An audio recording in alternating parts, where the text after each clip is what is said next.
Number Chhattisgarh देख रहे हैं आप और मैं हूं आपके साथ अवंतिका श्रीवास्तव। छत्तीसगढ़ की सबसे बड़ी हलचल को लेकर सबसे पहले बात, अगला मुख्यमंत्री चुनने के लिए रायपुर स्थित बीजेपी के प्रदेश कार्यालय में कुछ ही देर में विधायक दल की बैठक शुरू होने वाली है। बीजेपी की ओर से नियुक्त तीनों पर्यवेक्षक इस बैठक में पहुंचेंगे।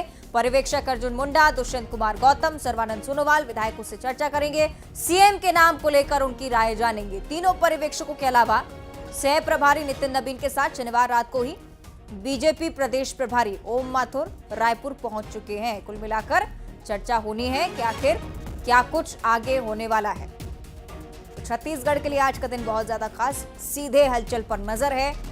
न्यूज 18 मध्य प्रदेश छत्तीसगढ़ भी ये अपडेट सबसे पहले आप तक पहुंचा रहे हैं। जो गतिविधियां चल रही हैं रायपुर में, सीधे आप तक जानकारी पहुंचाने का काम कर रहे हैं। एक तरफ विधायकों के बीच जो हलचल मची वो भी हमने आपको बताई। बीजेपी विधायक क्या सोचते हैं सीएम को लेकर ये भी हमने आपको बताया। हालांकि कुछ भी कहने से बचते नजर आ रहे हैं, इनकार कर रहे हैं कि कुछ भी उनके मन में नहीं है। उनकी तरफ से कहा जा रहा है कि जैसे ही दल की बैठक शुरू होगी उसके बाद हम अपने जो राय है वो सीधे पर्यवेक्षकों को बताएंगे। भारतीय जनता पार्टी क्या सच में आज चौंकाने वाली है, ये एक बड़ा सवाल है। क्योंकि ओम माथुर जब मीडिया से बातचीत कर रहे थे उनकी तरफ से कहा गया है कि एक ऐसा नाम जरूर सामने आएगा जिससे प्रदेश की जनता और आप निश्चित ही चौंकेंगे। मुख्यमंत्री के नाम पर आज मुहर लगना पूरी तरह से संभव माना जा रहा है, क्योंकि विधायक दल की बैठक के बाद सीधे जानकारी सामने आएगी कि आखिर कौन छत्तीसगढ़ की कमान आने वाले 5 सालों के लिए संभालेगा। जो हलचल हो रही है वो भी बहुत खास, पर्यवेक्षकों का पहुंचना हो, विधायकों का पहुंचना, उसके बाद 2 बजे बैठक को लेकर ऐलान, तमाम चीजें एक साथ।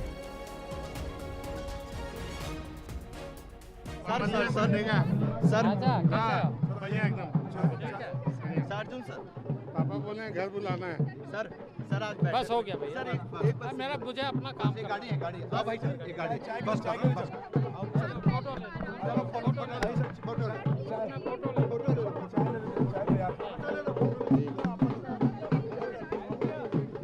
भाजपा की सरकार बनने जा रही है और 5 साल का जो कुशासन था उसके खत्म होने का समय आ चुका है और निश्चित ही भारतीय जनता पार्टी वापस से विकास की ओर अग्रसर होने वाली है और हम सब अपने मुख्यमंत्री का इंतजार कर रहे हैं और फिर उनके अनुसरण जो हमारे सेनापति बनेंगे उनके अनुसरण में हम सब काम करेंगे। विधायक दल की बैठक होगी, जो निर्णय वरिष्ठ जन लेंगे, जो भारतीय जनता पार्टी लेगी, जो हमारा बॉस लेगा वही सब। और विधायक दल की बैठक में सकता है मुख्यमंत्री का सब चयन करेंगे।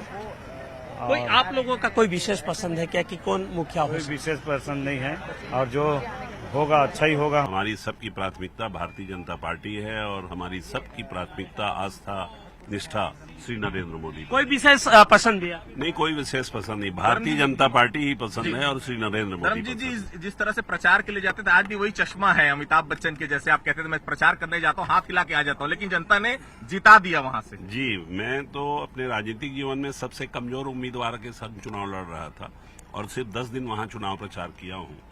ये हवा बना के रखे थे कि वो बहुत बड़े बाहुबली हैं, बहुत बड़े पूंजीपति हैं। मैंने उनका तखतपुर में वहां का जीत का कीर्तिमान भी तोड़ करके एक इतिहास बना दिया है। कार्यकर्ता ही छत्तीसगढ़ का मुख्यमंत्री हो कि छत्तीसगढ़ में अराजकता, धोखाधड़ी, भ्रष्टाचार और विश्वासघात को समर्पित भूपेश बघेल की सरकार को जनता ने जनादेश भाजपा को दिया है, तो भाजपा के कार्यकर्ता ही निसंदेह मुख्यमंत्री छत्तीसगढ़ का होगा, ये मैं आपको आश्वस्त करता हूँ। आज विधायक दल की बैठक है ईश्वर भाई जी, क्या कहेंगे? कुछ विशेष पसंद? हाँ, जो संगठन तय करेंगे उसमें हम बंधु हैं, हम तैयार रहेंगे जी। मुख्यमंत्री किसको चाहते हैं? जैसे देखिए जो संगठन तय करेंगे हम तय, मुख्यमंत्री किसी को चाह रहे हैं क्या? जो संगठन तय करें वो हम संगठन के साथ में है और हम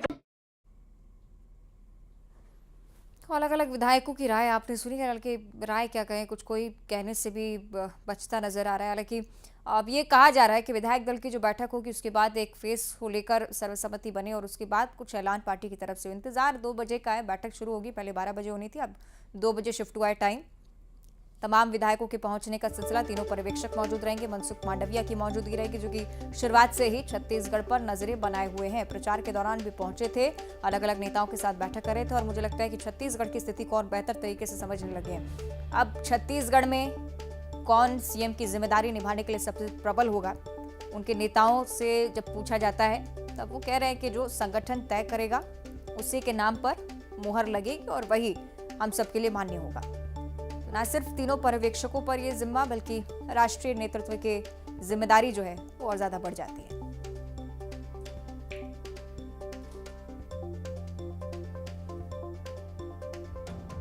छत्तीसगढ़ की कमान किससे मिलेगी, ये एक बहुत महत्वपूर्ण सवाल। आज इस सवाल से पर्दा जरूर उठेगा, कहीं ना कहीं संकेत को लेकर भी बातचीत। चलिए और विस्तार से चर्चा इस पर करेंगे। हमारे साथ कुछ खास मेहमान जुड़ रहे हैं। मनीष शर्मा हैं, वरिष्ठ पत्रकार हैं। उमेश घोरमोड़े जी हैं, बीजेपी की तरफ से नेता हैं। सत्यप्रकाश शर्मा है, कांग्रेस की तरफ से अपना पक्ष रखेंगे। बहुत स्वागत करती हूँ आप तीनों ही मेहमानों का। उमेश जी, बहुत कमाल का अनुशासन कहें पार्टी का कि कोई भी कुछ बोल नहीं रहा है, या आपने मना किया है, कुछ कहना नहीं है मीडिया से? देखिए, भारतीय जनता पार्टी की पहचान ही अनुशासन के तौर पर की जाती है और समय समय पर भी अनुशासन को लेकर के आप तमाम मीडिया के लोग भारतीय जनता पार्टी के तमाम कार्यकर्ताओं की सराहना करते देखे गए हैं। उसके लिए भी आप लोगों का शुक्रिया। और जो एक प्रक्रिया होती है, उस प्रक्रिया के तहत उस प्रक्रिया को पूरा करते हुए भारतीय जनता पार्टी आज आगे बढ़ रही है। और मैं समझता हूं कि जिस घड़ी का बड़ी बेसब्री से हमको ही आपको नहीं, छत्तीसगढ़ की महान और प्रबुद्ध जनता को जिस घड़ी का बहुत बेचैनी से, बड़ी बेसब्री से इंतजार था कि भारतीय जनता पार्टी का चेहरा कौन होगा मुख्यमंत्री, वो घड़ी आज कुछ ही घंटों के बाद समाप्त हो जाएगी और एक नया नेतृत्व जो भारतीय जनता पार्टी ने चुनाव के दरमियान जो कमिटमेंट किया था, जो वादे किए थे, उन वादों को आगे बढ़ाने वाला और छत्तीसगढ़ को एक विकास की दिशा में आगे बढ़ाने वाला एक नेतृत्व हम सबको मिलने जा रहा है। तो मुझको लगता है कि कुछ घंटों का इंतजार है और उसका कुछ घंटों के इंतजार के बाद हमको भारतीय जनता पार्टी का, छत्तीसगढ़ का एक नया मुख्यमंत्री हमको, आपको, छत्तीसगढ़ की जनता को मिल जाएगा। और इंतजार तो बेसब्री से भूपेश बघेल को भी है। सत्यप्रकाश जी, कोई अभिलाषा सीएम फेस को लेकर? मेरे सामने भी बोलते थे कि हमारी सरकार आ गई तो 1 घंटे में सीएम फेस बना देंगे। अब अंदर क्या चल रहा है, क्या कला है कोई, या कोई अंतर्द्वंद है, वो तो उमेश भाई ज्यादा बेहतर बता पाएंगे। और देखिए, एक चीज मैं बोलूंगा कि इनको आदिवासी समाज ने भी बहुत अपना प्यार दिया, आशीर्वाद दिया मतों के प्रयोग से। इनको महिलाओं ने भी बहुत सम्मान दिया, बहुत अपना आशीर्वाद दिया है। तो मेरे व्यक्तिगत तौर पर मेरा ये मानना है कि या तो फिर महिला कोई बनाए या फिर आदिवासी बनाए तो ज्यादा बेहतर होगा, क्योंकि उन्होंने इनको बहुत ज्यादा आशीर्वाद दिया है, इनको सम्मान दिया अपने मतों के अधिकार से। तो मेरे हिसाब से तो वही हो तो ज्यादा बेहतर है। बाकी तो देखिए, उनकी अंदरूनी बात है, भाजपा की अंदरूनी बात है। मगर हाँ, ये चीज भी सामने आ रही है कि बहुत सारे अंदर लोग हैं जो मुख्यमंत्री बनना चाहते हैं। इसी वजह से समय लग रहा है। आज 1 हफ्ता हो गया है मगर अभी तक ये तय नहीं कर पा रहे। तो अंदर क्या अंतर्द्वंद है, अंदर क्या कला चल रही है, वो उमेश भाई ज्यादा बेहतर बताएंगे। मगर मेरी इधर एक बात बोलूंगा कि ये सब कला हटा के, ये सब अगर कोई अंतर्द्वंद है तो हटा के छत्तीसगढ़ जनता के बारे में सोचिए। बारिश की वजह से, बेमौसम बारिश की वजह से बहुत धान खराब हो गई है, धान खरीदी रुकी हुई है। स्कूलों में भी बहुत सारे ऐसे पेंडिंग है जो वहां पे डिमांड है कुछ चीजों की, टेबल कुर्सियों को मेरे को जानकारी मिली है, जो भी बजट के कारण वो रुकी हुई है। तो ये सब चीजें हैं, तो इसलिए अपने वो सब चीजें अलग करके इसके बारे में उमेश जी के पास चलेंगे, आप बने रहेगा आप हमारे साथ। मनीष शर्मा जी, आपसे मैं समझना चाहूंगी, आप अपनी दृष्टि से बताइएगा, छत्तीसगढ़ में सीएम फेस को लेकर भारतीय जनता पार्टी के मन में आखिर क्या चल रहा होगा? नहीं, देखिए, पहले तो मनीष गुप्ता नाम थोड़ा सुधार लीजिएगा, है।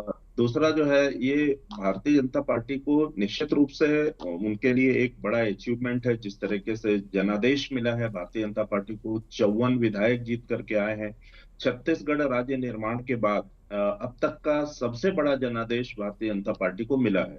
पर जिस तरीके से भारतीय जनता पार्टी की प्रक्रिया है और आगे जो लोकसभा का चुनाव है, हम विधानसभा के चुनाव में हम लोगों ने देखा कि भारतीय जनता पार्टी बहुत फूक करके कदम रखी है और कहीं ना कहीं आक्रामक चुनाव प्रचार भी किया है।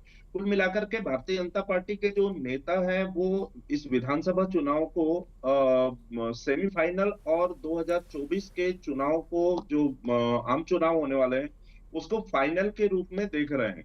यही कारण है कि भारतीय जनता पार्टी नेतृत्व ठीक है मनीष जी, माफी, एक तो एरर को लेकर और माफ कीजिए इस चीज को लेकर भी कि आपको रोक रही हूँ। हमारे संवाददाता के पास कुछ इनपुट है। आकाश, जरा बताइएगा, क्या बीजेपी मुख्यालय में हलचल बढ़ती हुई नजर आती है? आकाश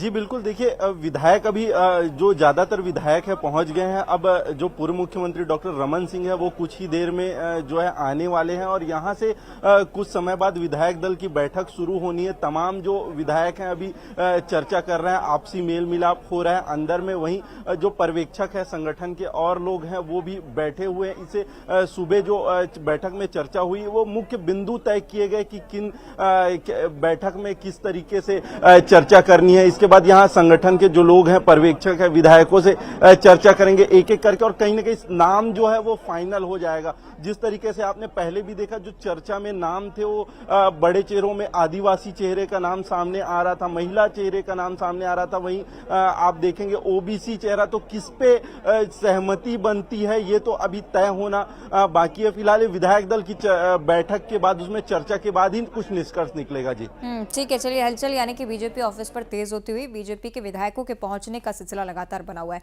आकाश बने रहेगा हमारे साथ। उमेश जी, ये चिंता कांग्रेस की बहुत ज्यादा है कि भाई आप इतना टाइम क्यों ले रहे हैं? अगर कांग्रेस की सरकार बनी होती तो अगले दिन ही मुख्यमंत्री डिक्लेयर कर देते।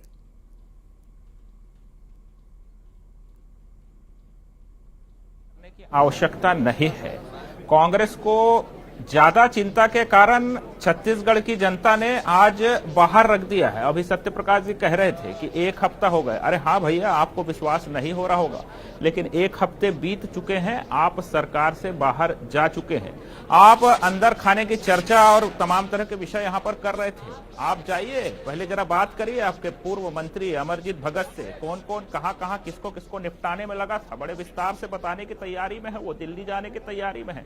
कौन विधायक किसके ऊपर 7 लाख का आरोप लगा रहा है, कौन किसके ऊपर ठीकरा खोल रहा है। एग्जिट पोल और एग्जिट पोल आने के बीच में लगातार आप पूछते थे कि ठीकरा किस शायद आवाज ठीक से नहीं पहुंच रही। तो ये चिंता करें कि कांग्रेस के अंदर में कौन जोगी होने चला है और कौन जोगी हो गया है। छत्तीसगढ़ की जनता ने ऐतिहासिक बहुमत दिया है, आशीर्वाद दिया, अपार प्यार दिया है। और जिस प्रकार से अभी वर्गों में बांटने का, जहर उगलने का काम कांग्रेस के प्रवक्ता यहाँ पर कर रहे थे बीते 5 वर्षों में। सत्य प्रकाश जी, उमेश जी जो पॉइंट उठा रहे हैं यही एक पॉइंट है जिस पर आपके नंबर कम होते। अनुशासनहीनता जो बीजेपी में तो चली नजर आती है मीडिया के सामने, अगर मना किया गया होगा तो चलिए कोई नहीं बोल रहा है कि किससे पसंद करते हैं। दूसरी तरफ आपके विधायक जो अपने ही नेताओं पर यह आरोप लगा रहे हैं कि आपने चुनाव हरवा दिया। बृहस्पति सिंह का जिक्र करें, अमरजीत भगत का जिक्र करें। सत्य प्रकाश जी, एक तो मेरा नाम सुधरा दिए, सत्य प्रकाश सिंह है, शर्मा लिखा रहा है। जी जी। दूसरी बात ये मैं बोल दी कि आपने जो सवाल किया, देखिए इनके यहाँ क्या हालत है। मोदी जी के सामने राजेश मोहन जी क्यों बारिश में बैठे हुए थे, वो सबने देखा था। ब्रिजमोहन अग्रवाल जो राजेश मोहन के क्या झूमा झट्टी हुई थी वो भी सबको याद है। उसके इतर मोदी जी को टेबल के नीचे किसने छुपा दिया था वो भी सबको याद है।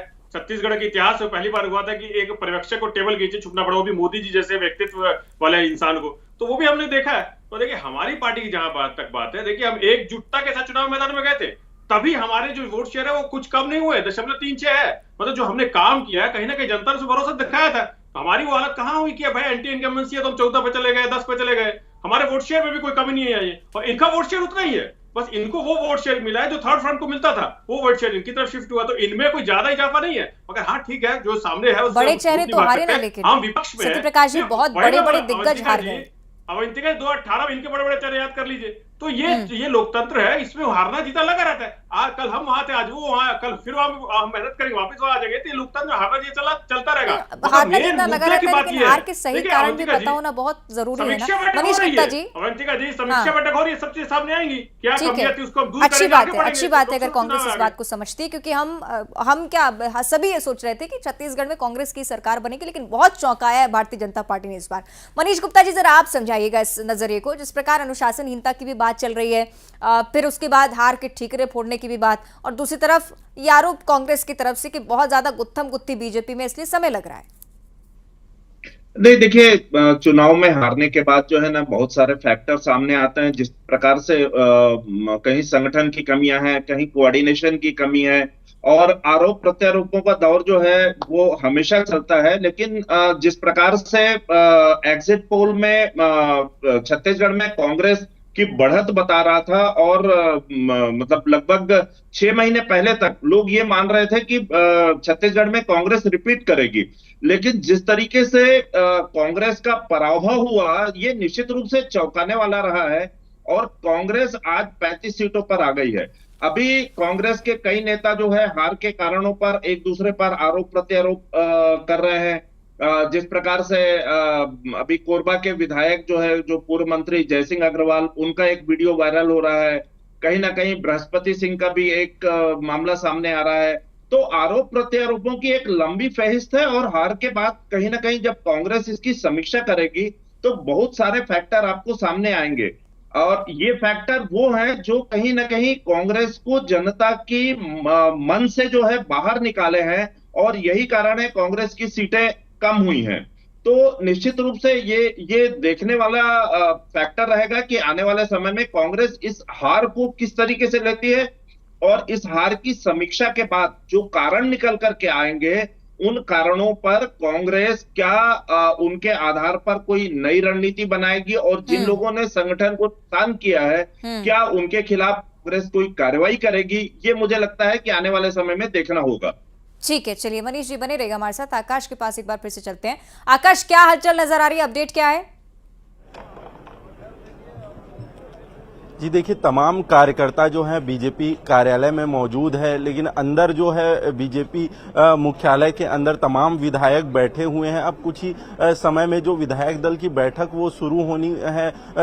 अभी पूर्व मुख्यमंत्री डॉक्टर रमन सिंह यहां पर आने वाले, तो एक तरीके से हलचल है और चर्चा का माहौल है कि अगला जो मुख्यमंत्री है बीजेपी की तरफ से वो कौन होगा। तो एक कयासों के बीच में लगातार मंथन अंदर चल रहा है, बाहर में कहीं ना कहीं गर्माहट है। कार्यकर्ता लगातार प्रदेश भर से पहुंच रहे, समर्थक पहुंच रहे हैं और हलचल का एक माहौल छत्तीसगढ़ ये बीजेपी मुख्यालय में देखने को मिल रहा है। जी और सीएम फेस को लेकर जब सवाल है आकाश जी, मुझे लगता है कि चूंकि हलचल तो तेज हो रही है तो आज ये स्पष्ट भी होगा। उमेश जी, ये भी जिक्र कांग्रेस की तरफ से किया गया कि सीएम फेस सामने नहीं रखा। तमाम जो नेता जो पार्टी के लिए काम करते आ रहे थे फ्रंटलाइन में नहीं रखे गए, खासतौर पर रमन सिंह का जब आप जिक्र करते हैं, क्या डर रही थी बीजेपी सीएम फेस बताने से पहले?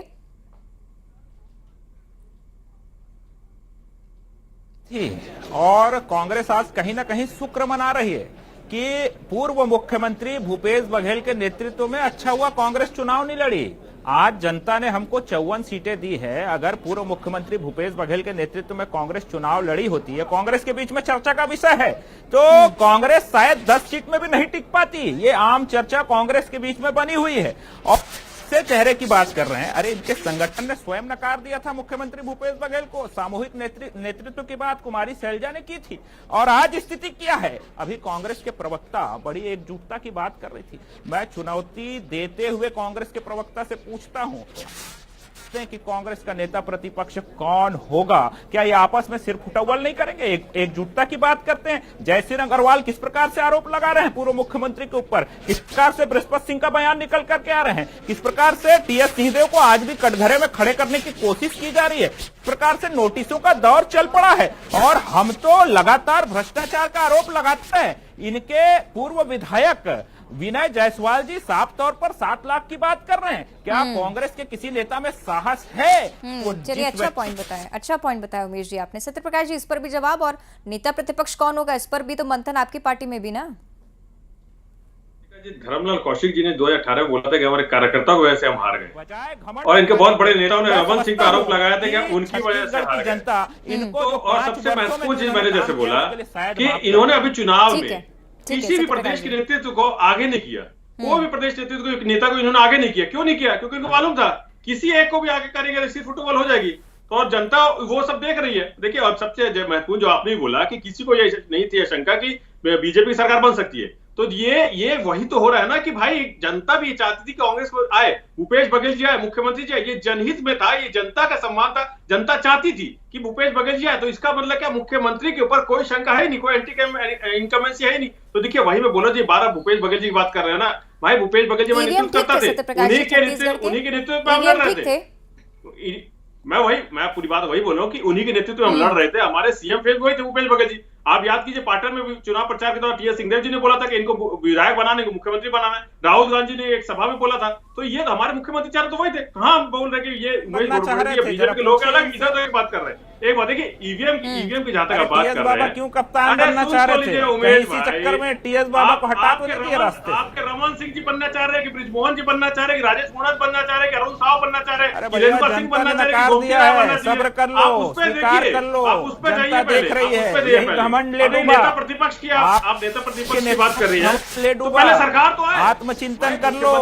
सवाल तो वाजिब भी है सत्यप्रकाश जी, सवाल नहीं आ रहा है तो अमरजीत भगत से सलाह ले लो। अमरजीत भगत बहुत अच्छे से बताते हैं हार के कारणों को।